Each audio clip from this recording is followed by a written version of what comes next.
The 117th Infantry formed their lines in the dust storm, lasguns hissing red through the haze. Commissar Thorm barked orders, his greatcoat flapping as the men braced. Then the Orks came, not in formation, not with tactics, just a roaring tide of green muscle, firing wildly, laughing as bullets screamed overhead. Bayonets splintered, men were bowled aside, and the ground shook with their charge. Thorn's bolt pistol kicked in his hand, each round blowing apart an orc skull. But for every one that fell, 3 more crashed into the ranks. The guardsman's discipline snapped. Men screamed, stumbled back, fled into the choking dust. Thorn cut one down himself, his chainsword chewing through the deserter's neck in a spray of blood. "Stand, for the Emperor, stand," he roared, voice breaking against the thunder of war. But the green tide swallowed them whole. Thorn's chainsword jammed, clogged with meat and bone. His bolt pistol sputtered dry. A shadow fell over him, an orc knob, massive and grinning armor riveted from tank holes. The beast's fist crashed into Thorn's ribs. Pain burst white-hot air, fled his lungs. He spat blood and clutched for his sword, but green hands ripped it away. "Burn in the Emperor's light," he hissed, defiant even on his knees. The knob cuffed him across the face, laughter booming as the world spun into darkness. Thorn woke in chains. His wrists burned, bound in slick iron. Around him, men whimpered, in the mud faces pale, eyes wide with terror. Some prayed, some simply stared, hollow. The orcs loomed like mountains, their laughter rolling as they kicked prisoners or dragged them off. Screaming into the shadows, the cries rose, then ended in wet silence. Thorn forced himself upright. A commissar does not kneel, not even in hell. They were herded into trucks, cages bolted onto flatbed. The engines roared, and the convoy jolted forward. Every swerve through bodies, into bodies, bruises blooming with each crash. Above, orcs whooped and swung chains, as reins urging the vehicles faster. Hours blurred. Hunger gnawed, thirst cracked lips, and the heat inside the cages became unbearable. One soldier died quietly, slumped against his fellows. The orcs only laughed, never stopping. The convoy halted before nightmare. The orc camp sprawled in every direction, scrap towers jagged against the sky, smokestacks vomiting black clouds, fire pits glowing like open wounds. Everywhere, orcs bellowed and fought and built. Sparks fell like rain from half-built war machines. The air stank of oil, fungus, and death. Prisoners were jeered, spat on, pelted with bones as they were dragged through the camp. Finally, they were hauled up into cages welded from rusted bars, suspended high above a roaring factory floor. Thorn pressed his face against the bars and looked down. Below, hundreds of orcs toiled in frenzied joy, hammering, welding, feeding fires. Not chaos, not madness, purpose. The cage swayed in the choking heat, chains creaking as it hung 20 meters above the factory floor. Rust flaked from the bars, stinging the prisoners' eyes.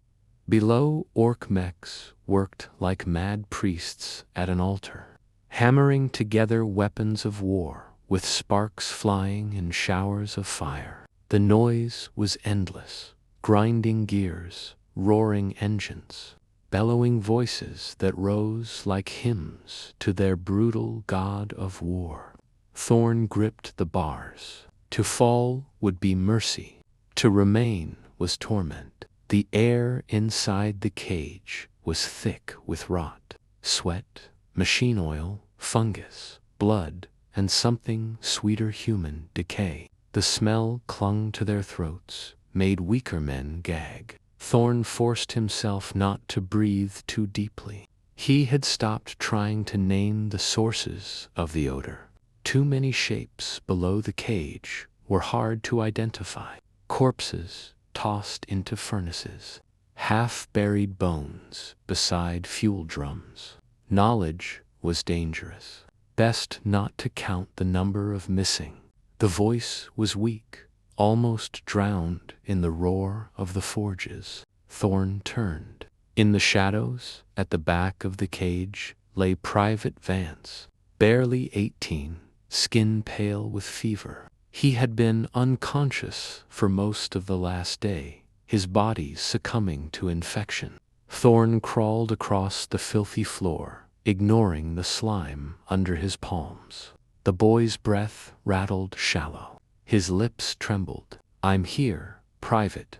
He placed a hand on the boy's shoulder, though he knew no touch could ease the rot inside.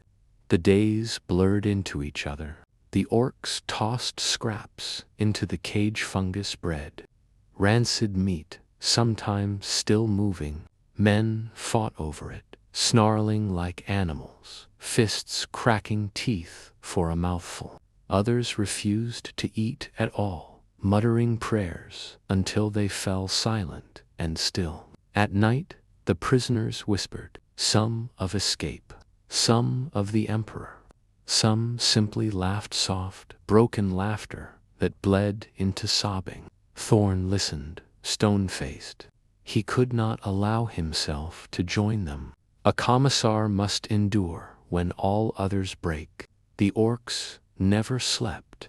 Their laughter rolled up from the factory floor day and night. A constant reminder that the greenskins thrived in their endless toil. Sparks flew like fireflies, crude engines coughed smoke, and every hammer blow rang like a drumbeat of war.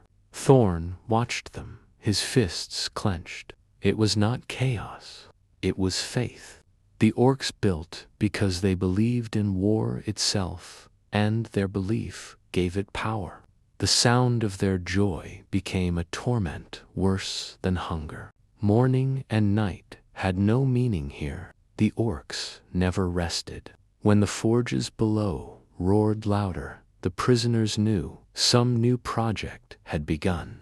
When the camp above their cage shook with stomping boots and guttural chants, they knew the horde was gathering. Through the bars, Thorn glimpsed the sprawl of the camp, crooked towers welded from tank hulls, smokestacks belching black clouds, crude banners daubed with red glyphs that flapped in the furnace winds. Orcs bellowed and fought and worked all at once, a city of perpetual war. From their cage, the prisoners watched the rituals. Orcs gathered in circles, stomping the ground until dust rose, roaring praises to their brutal gods. They fired their guns into the sky, laughed as they beat each other bloody, and smeared themselves with oil and blood before returning to their labor. To the prisoners, it was madness.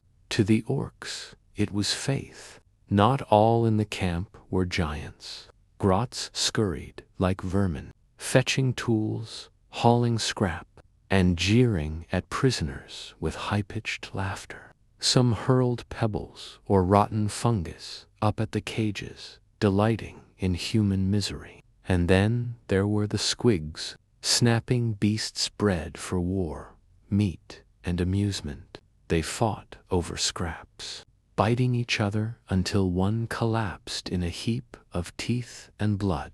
The orcs cheered at the carnage. When the orcs ate, the camp filled with a choking haze of roasting meat and burning fungus. Whole beasts, some unrecognizable, some still twitching, were dumped into open fires. Orcs tore at them with tusked jaws, grease dripping down their armor.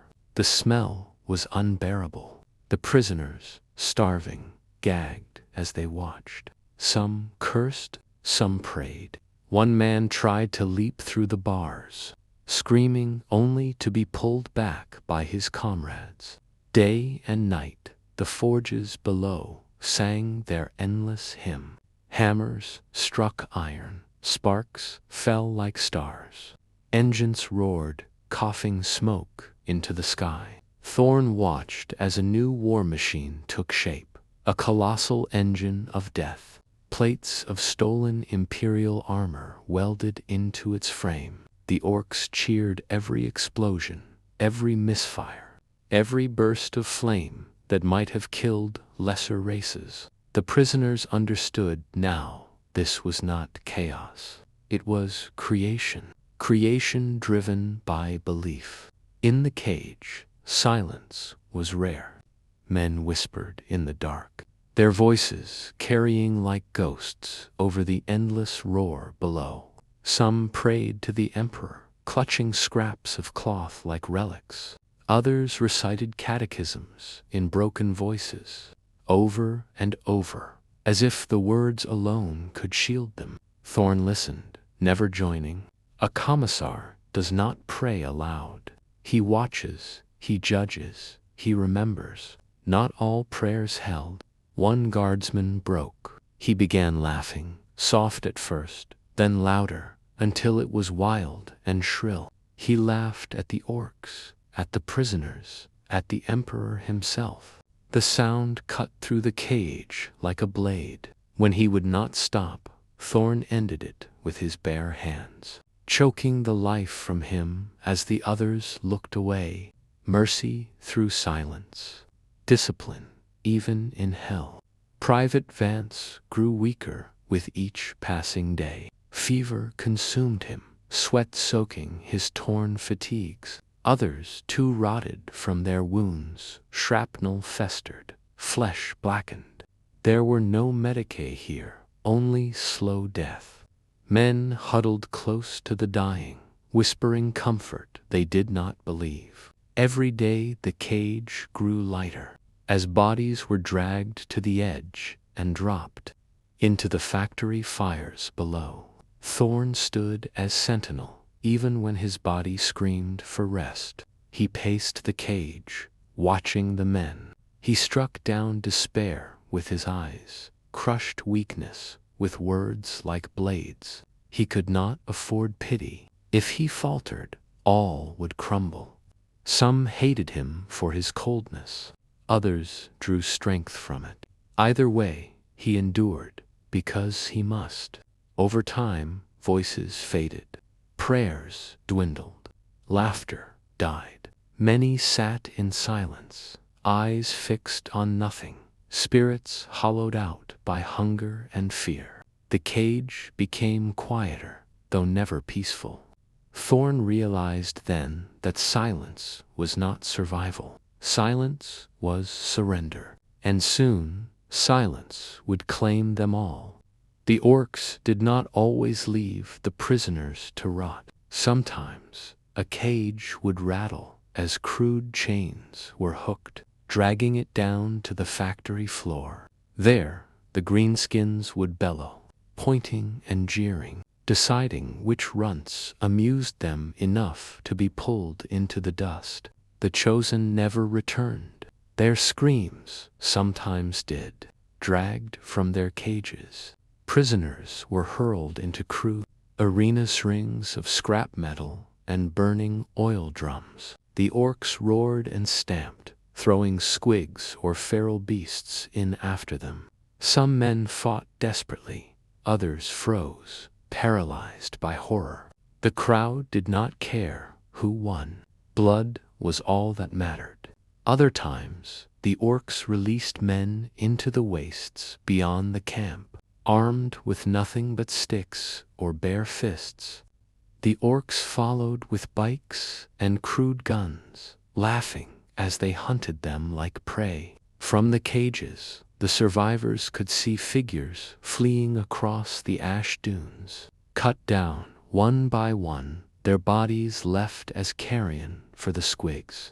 Not all torments were for sport. Some mechs dragged prisoners to their workshops, strapping them into crude machines. Screams echoed through the camp as limbs were replaced with jagged metal, organs replaced with sparking wires. Few survived long, but the mechs did not care. The machines always came first. When the games were finished, the prisoners were dragged back, those who still breathed. They were thrown into the cages like broken dolls, covered in blood, burns, and bite marks. The orcs forgot them instantly, turning back to their endless machines. But the survivors would never forget. Their eyes were empty, their souls fractured.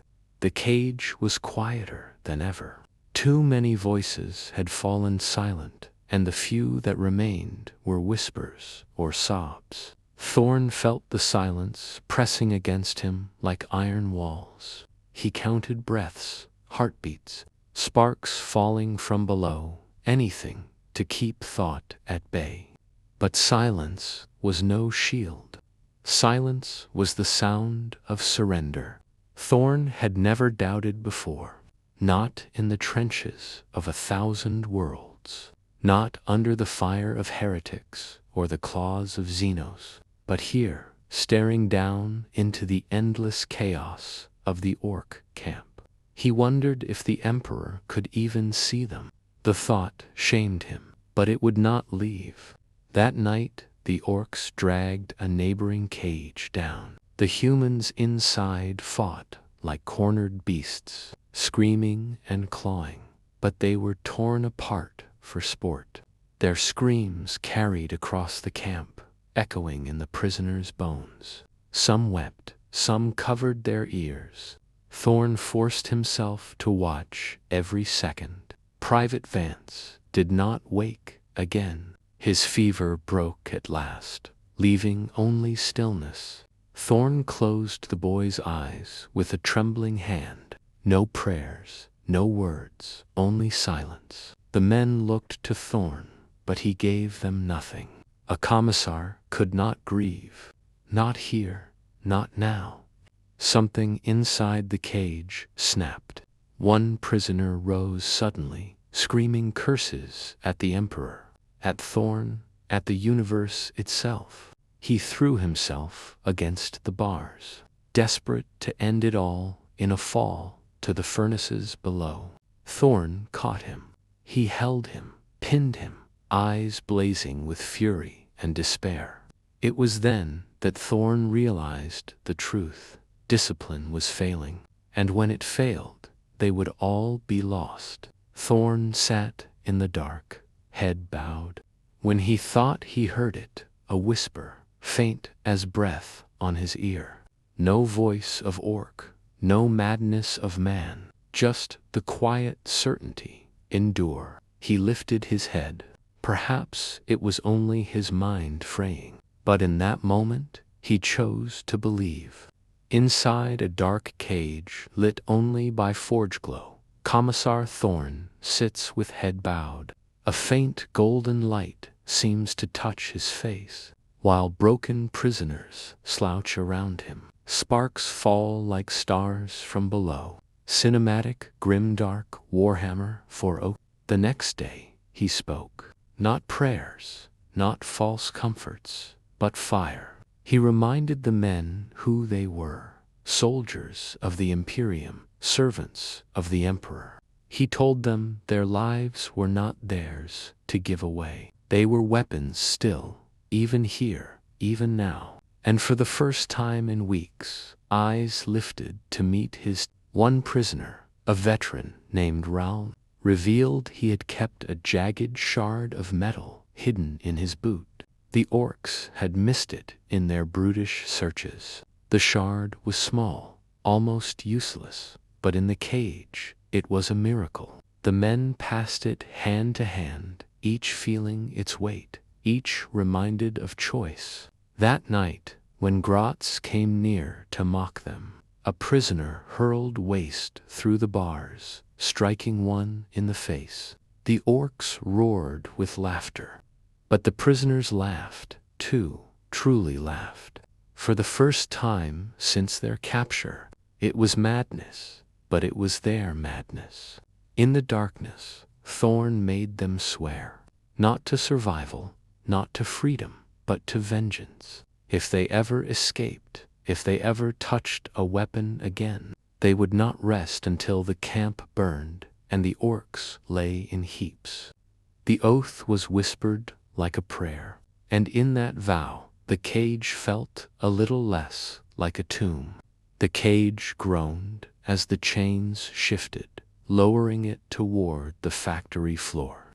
It was routine for the orcs, just another batch of runts to torment. But tonight was different. The prisoners had sharpened their shard, hidden their rage. As the cage hit the ground, Thorn gave the signal.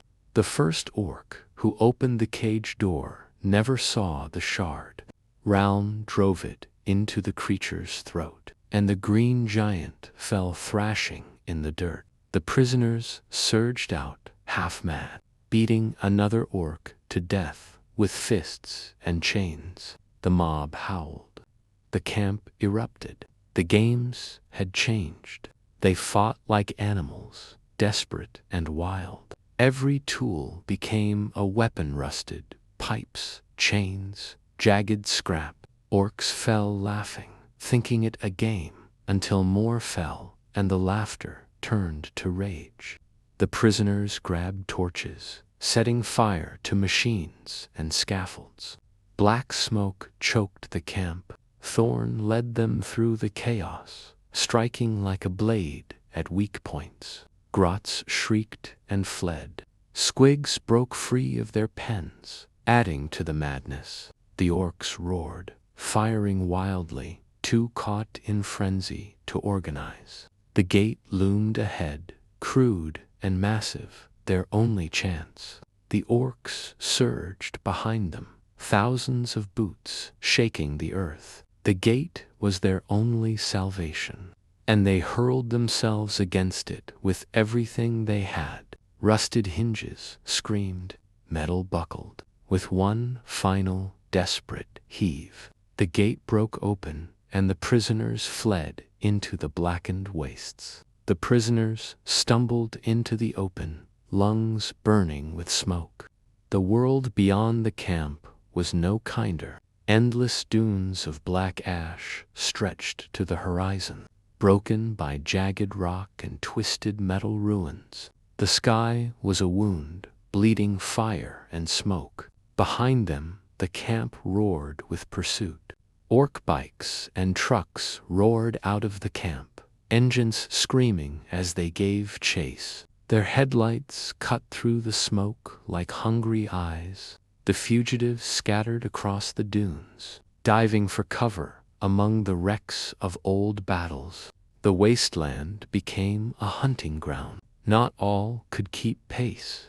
The weakest fell, swallowed by the ash or cut down by roaring gunfire. Each scream tore at the survivors, but none could stop. Thorn ordered them forward, his voice like a whip. Knowing mercy meant death for all.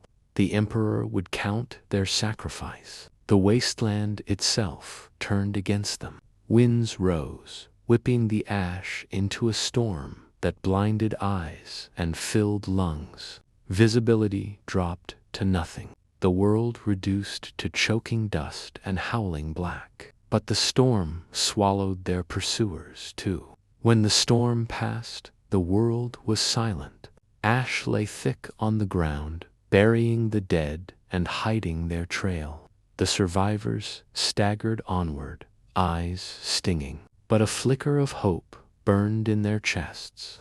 For the first time, the orc camp was behind them. Ahead lay only the unknown. The ash wastes offered nothing. The survivors' stomachs clawed at them, every step weaker than the last. Some chewed on leather straps, others on ash itself, spitting black dust from their mouths. Every man remembered food differently: bread, meat, wine, and hated the memory for its cruelty.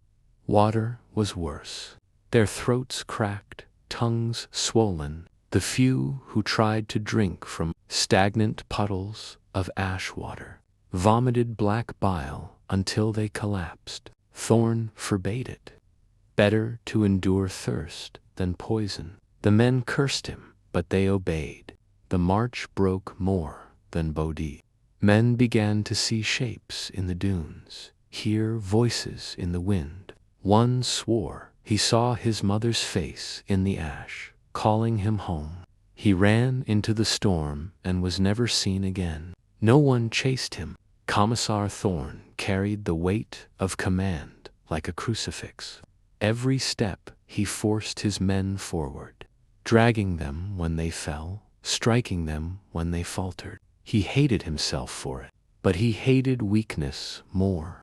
Only through his strength could they endure. At last, after days without measure, the survivors crested a ridge.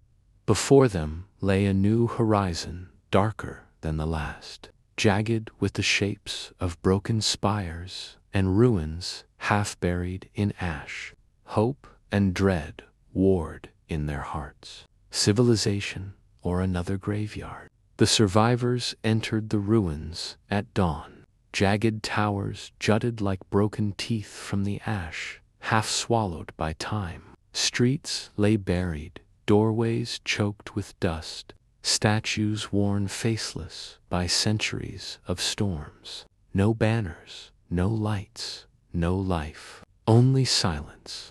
Everywhere they looked were signs of battle. Skeletons in rusted armor lay slumped against walls, lasguns broken at their sides. Burn marks scarred the stone, and rusted hulks of tanks jutted from rubble like bones. This place had been a battlefield once, and the dead had never left. At night, the ruins whispered. The wind moved through hollow windows, carrying voices that were not voices. Some men swore they heard marching feet. Others heard laughter. Thorn heard nothing, or forced himself to hear nothing. Fear was a plague he could not allow to spread. In the heart of the ruins they found it, a chapel, its roof shattered, its altar buried in dust. A single Aquila still clung to the wall, cracked but unbroken. For the first time, the prisoners fell to their knees willingly, whispering prayers without fear. Even Thorn bowed his head, but the ruins were not empty. In the shadows of the chapel, eyes gleamed, feral, hungry, not orcs, not men, but something twisted by centuries of war and hunger. As the survivors prayed, the darkness moved closer. Hope had drawn them here. Hope had betrayed them. The first scream came from the back of the chapel. A soldier vanished into the dark, dragged down by claws and teeth. His blood splattered across the cracked stones of the altar. The survivors turned too late. The shadows had already come alive. Thorn's bolt pistol roared, each shot painting the monsters in crimson and gold before they fell in shredded pieces. His voice thundered louder than the gunfire. Stand for the Emperor. His fury forced the men to fight. Lasguns cracked, bayonets stabbed, fists struck. Men fought like cornered animals, too starved to endure, but too terrified to yield. Every mutant killed cost them blood. One survivor lost his arm, another his throat. Still they fought, driven by fear, faith, and rage. Amid the slaughter, a miracle. The Aquila above the altar, long cracked and weathered, seemed to blaze with sudden light as a shell struck near. Dust fell like incense. For a moment, every survivor saw it clearly, the Emperor's wings unbroken, shining in the dark. They fought harder. At last, the chapel grew silent again. The mutants lay broken across the stones. Survivors leaned on walls, slick with blood, their numbers cut in half, their eyes hollow. The Aquila still hung above them, cracked and dim once more. The Emperor had granted them victory at a terrible cost. When the fighting was done, they counted the fallen. The chapel stones were slick with blood, imperial and mutant alike. Of the men who had staggered into the ruins, less than half still drew breath. No one wept. They had no tears left to give. Commissar Thorn climbed the shattered altar and looked down at the gaunt faces of his men. His voice was raw but unbending. We are not prisoners. We are not cattle. We are soldiers of the Emperor, and we will endure until the galaxy itself breaks before us. One by one, the survivors knelt before the altar. Each pressed bloodied hands to the stone and swore their oath aloud, to fight, to endure, to never bow to greenskin or mutant, no matter the cost. The chapel became their witness. They marked themselves with the blood of the fallen crude symbols, drawn across cheeks, brows, and forearms. Not the holy sigils of the ecclesiarchy, but something rawer, older, proof that they belonged to one another, not to despair. Warriors born in ruin. When dawn came again, they left the chapel behind. Their dead remained within, buried beneath stones and prayers. The survivors carried no relics, no supplies, only their oath and their weapons. The ash wastes swallowed them once more. But now they marched as brothers. For 3 days, something followed them. Shapes moved on the ridgelines, always distant, always watching. At night, eyes gleamed in the dark, before vanishing into the storms. Thorn ordered silence, but the men whispered, "The mutants hunt us still." The ambush came at dusk. A sharpened bone arrow punched through a man's throat before he could scream. He fell without a sound, his blood mixing with the ash. The survivors scattered for cover, lasguns raised. The shadows on the ridges came alive. The raiders came down in a frenzy, scarred, wielding rusted blades and clubs. The survivors met them with bayonets and fists. The fight was brutal, bodies tumbling in the dust, blood spraying across the gray ground. No mercy was asked, none given. When his pistol ran dry, Thorn drew his power sword. The weapon's edge glowed faintly in the ashen dusk, cutting through raiders like parchment. Each strike was precise, merciless, a reminder that even broken men could fight like angels of death. Inside the walls, the survivors beheld a vision of madness, furnaces towering higher than cathedrals, fed by rivers of oil and bone. Sparks rained like stars as mechs hammered slabs of scrap into crude weapons, their laughter echoing over the din. Hundreds of human slaves shuffled in chains, hauling carts of metal, oil, and corpses alike. Overseer Orks struck them with iron rods for every falter. The air stank of burnt flesh and despair, the cries of the dying lost beneath the thunder of machines. In one corner of the yard, the survivors saw something worse, a half-built war machine, a titan of rusted iron bound together by screaming slaves.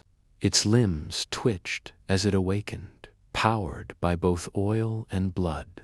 The Orks cheered its birth. Among the slaves, whispers spread. They had seen the survivors, seen men, free, armed, and defiant. For the first time in years, broken voices murmured words of rebellion. Hope spread faster than fire, threatening to consume all secrecy. Thorn knew the danger. Secrecy meant survival, but rebellion meant salvation. To rouse the slaves was to risk discovery, yet to leave them was to abandon thousands to torment. In the furnace glow, the commissar clenched his jaw. The decision would decide everything. Thorn stepped from the shadows and mounted a pile of rusted chains. His voice cut through the forge's thunder, low, sharp, commanding. Rise, not as slaves, not as cattle. Rise as men. For the Emperor, for yourselves. The slaves froze, then trembled. One slave moved first, a broken man with a shattered arm. He swung his chain into an orc's skull with a scream, splitting green flesh. Others followed, emboldened by blood. The forge erupted in chaos as slaves turned tools into weapons. The uprising spread like wildfire. Slaves hurled themselves at overseers, dragging them down with sheer weight of numbers. Orcs bellowed in shock, weapons firing wildly. Flames leaped from overturned braziers, smoke choking the air. The forge was no longer a factory, it was a battlefield. Thorn and his survivors waded into the chaos, lasguns blazing, blades flashing. They were the spark made flesh, guiding the slaves with fury and precision. For every orc that fell, 10 slaves found courage. The rebellion had teeth now. By dawn, the forge was drowning in blood. Orc corpses lay piled beside human dead. Flames devoured machines, towers collapsing into embers. From the ruins of slavery rose an army, ragged, starving, half-dead, but free. The orcs had been wounded, and they would bleed more. The fires dimmed, revealing the true cost. Piles of corpses lay strewn across the forge, slaves and greenskins alike. Survivors picked through the ruins, searching for faces among the fallen. Many found none. Freedom had been bought, but at a cruel price. Dozens lay wounded, too broken to march. Some begged to be left behind, others begged for mercy's bullet. Thorn walked among them in silence, his jaw clenched. A commissar's mercy was not gentle, but it was swift. The first horns sounded before noon. From beyond the fortress walls came the roar of engines, the bellow of war cries. The orcs were not broken. They were coming in numbers too great for starving men to face. Thorn gathered the survivors and freed slaves. They had 2 choices: stand and die in the ruins, or flee into the wastes before the jaws closed. Some argued for glory, others for survival. The commissar's decision would bind them all. When night fell, they moved thousands of freed slaves, limping, bleeding, but alive. The orcs poured into the fortress behind them, howling in rage. The survivors vanished into the ash wastes once more, carrying with them a fragile ember of rebellion. Thousands of freed slaves followed the survivors, armed with whatever they could seize: hammers, pipes, salvaged ladders. They were ragged, starving, scarred, but together they formed a force. Thorn's eyes burned as he surveyed his growing command. Under Thorn's iron hand, the survivors drilled the slaves. Simple formations, signals, and melee tactics. Every mistake cost lessons in blood. Discipline was forged in the dust, and slowly the untrained became soldiers. The orcs had caught wind of the new army. Scouts appeared on a distant ridge, charging down on primitive bikes. The battle was brief and brutal. Lasguns tore through greenskin ranks. Chains and clubs smashed skulls. The slaves tasted blood, and their fear became fury. The army moved as one through the wastes. Villages abandoned or under Orc threat were liberated. Each victory emboldened them, strengthened Thorn's leadership, and spread tales of rebellion across the ash-strewn lands.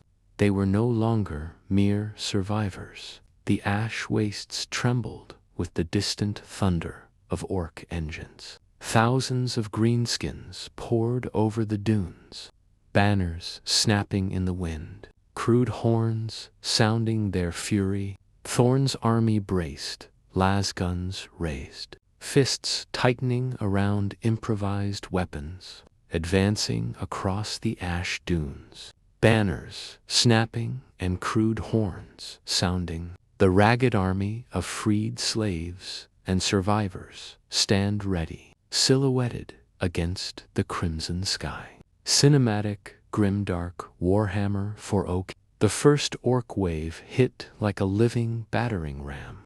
Bikes tore through ash and debris. Hulking knobs led the charge, and crude artillery spat fire across the lines. Thorn's army met them with lasguns and chains, blood and ash flying as soldiers fell on both sides. Amid the chaos, Thorn cut a path through the Orcs with his power sword, every swing precise and lethal. Survivors rallied to him, forming pockets of resistance, pushing back against the greenskin tide. His fury burned brighter than the fires around them. For hours the battle raged. Orc numbers pressed, but discipline and desperate courage held.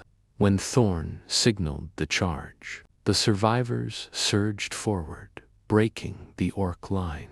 Engines were overturned, war machines disabled, and the tide began to turn. By nightfall, the Orcs had retreated to their fortress. The survivors counted their dead and wounded.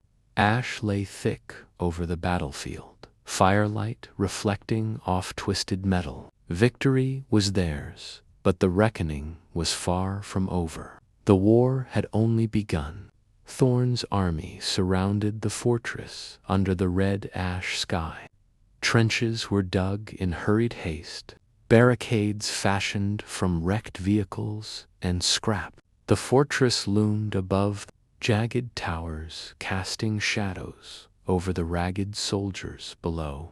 Improvised artillery and lasguns opened fire. Sparks flew as walls of twisted metal were scored with fire.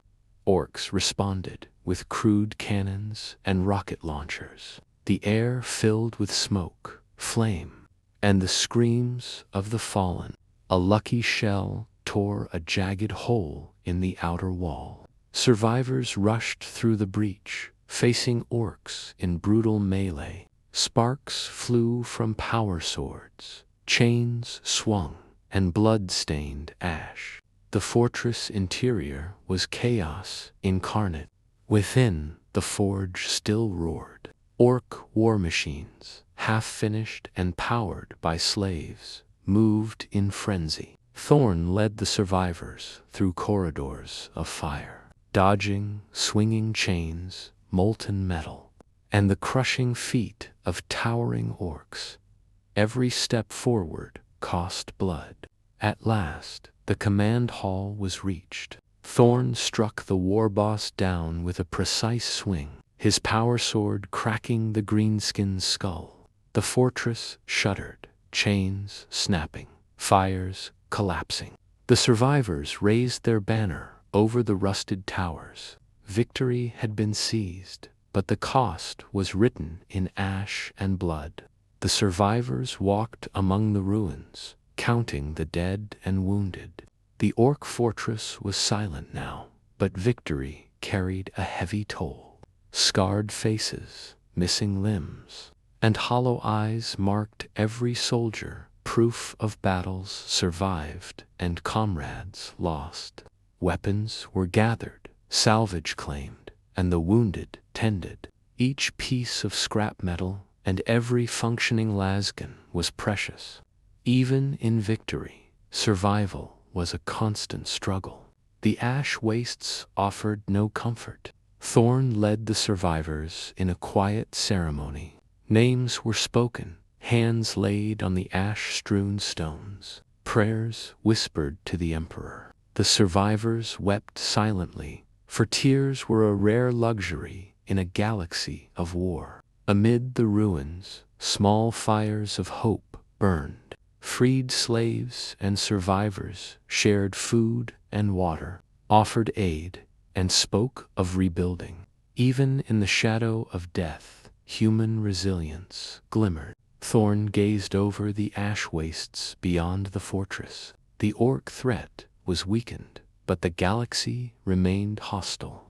More dangers would come, more battles would be fought. Yet, for now, there was a fragile moment of peace, a moment to breathe before the storm returned.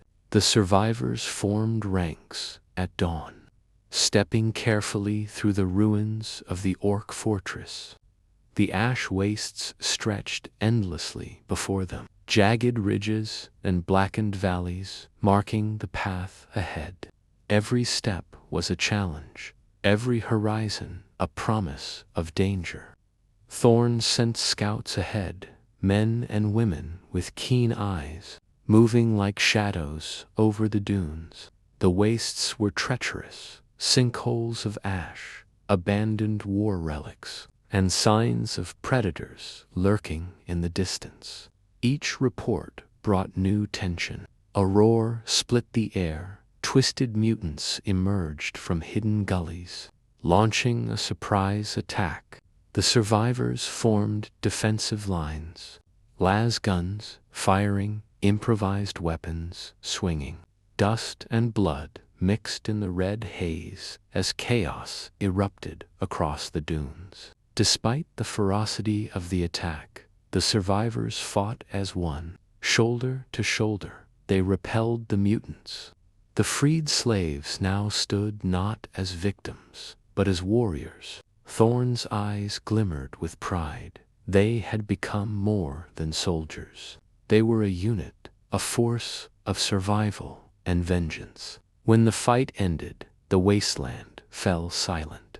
The survivors regrouped, tending the wounded, salvaging weapons, and scanning the horizon beyond the dunes. Distant fires and smoke hinted at more dangers and more battles to come. Their march beyond the ash had only just begun. The survivors moved through a narrow canyon of blackened rock. Every shadow seemed alive. Every gust of ash whispered threats. Scouts reported movement, but no orc banners or mutant silhouettes appeared. Something else watched them, silent, patient, unseen. Suddenly, spectral shapes erupted from the ash, twisted, elongated forms that struck faster than human eyes could follow. Lasguns flared, swords clashed, but the enemy moved unpredictably, striking and vanishing like smoke. Fear spread among the ranks. Thorn observed carefully. These were not orcs, not mutants. The forms were fluid, almost alien in their motion. He realized the survivors faced something older and more cunning. Predators of the ash wastes that thrived on fear and chaos. Despite fear and confusion, the survivors held formation. The freed slaves, trained in the crucible of rebellion, fought with steel and faith. Thorn's orders cut through panic. Hold the line, no step back. Their courage became their weapon against the intangible enemy. When the creatures finally receded, the survivors were shaken but unbroken. The ash winds carried silence once more. Thorn knew the wastes were alive, and that greater dangers lay ahead. The shadows had marked them, and their march would never be safe again. Through the swirling ash, the survivors beheld a colossal structure. Towers of blackened stone and jagged metal rose into the crimson sky. Strange glyphs glimmered faintly along the walls, pulsing with alien energy. It was a citadel older than memory, untouched by orc hands. The gates were massive, carved from obsidian-like metal, etched with symbols no human could decipher. They were sealed, yet faint tremors suggested a life within. Thorn approached cautiously, aware that curiosity could mean death. Entering through a side passage, the survivors found corridors lined with statues of unknown warriors, eyes seeming to follow their every move. Faint whispers echoed through the halls, indistinct yet unnerving. Every step seemed to draw them deeper into the citadel's secrets. In the heart of the citadel lay a vast chamber, the floor a mosaic of ash and metal. At its center, a pulsating energy field radiated light and heat, casting twisted shadows. Machines of impossible design hovered within, humming with a language older than humanity. Thorn realized the citadel offered power, knowledge, weapons, perhaps salvation. Yet it was dangerous, and every survivor could be lost to its mysteries. Still, with the wastes behind them and enemies ahead, the commissar knew they had no choice but to delve further. Thorn's party stepped closer to the central chamber. Strange devices hovered in mid-air, gears spinning without connection, powered by unknown forces. Light refracted unnaturally, casting twisted reflections across the walls. Understanding them seemed impossible. As they explored, whispers filled the air, not voices, but thoughts, alien and incomprehensible. Some survivors shivered, clutching their heads, trying to resist the pull. Thorn kept them moving, knowing hesitation could be fatal in this place. Among the mechanisms, they discovered weapons and armor of a design both familiar and alien. Power swords glimmered with unknown energy, and bolters seemed enhanced far beyond human technology. Thorn realized these relics could shift the balance of future battles. If they survived to wield them, a misstep activated a colossal sentinel bound to the citadel for millennia. Its eyes flared red, metal limbs creaking to life. The survivors scrambled as the guardian swept the chamber with crushing strikes. Only speed, cunning, and sheer will kept them from death. Tructions filled the room. Thorn understood the power they held, knowledge of an enemy older than the Orks, and a weapon that could reshape war itself.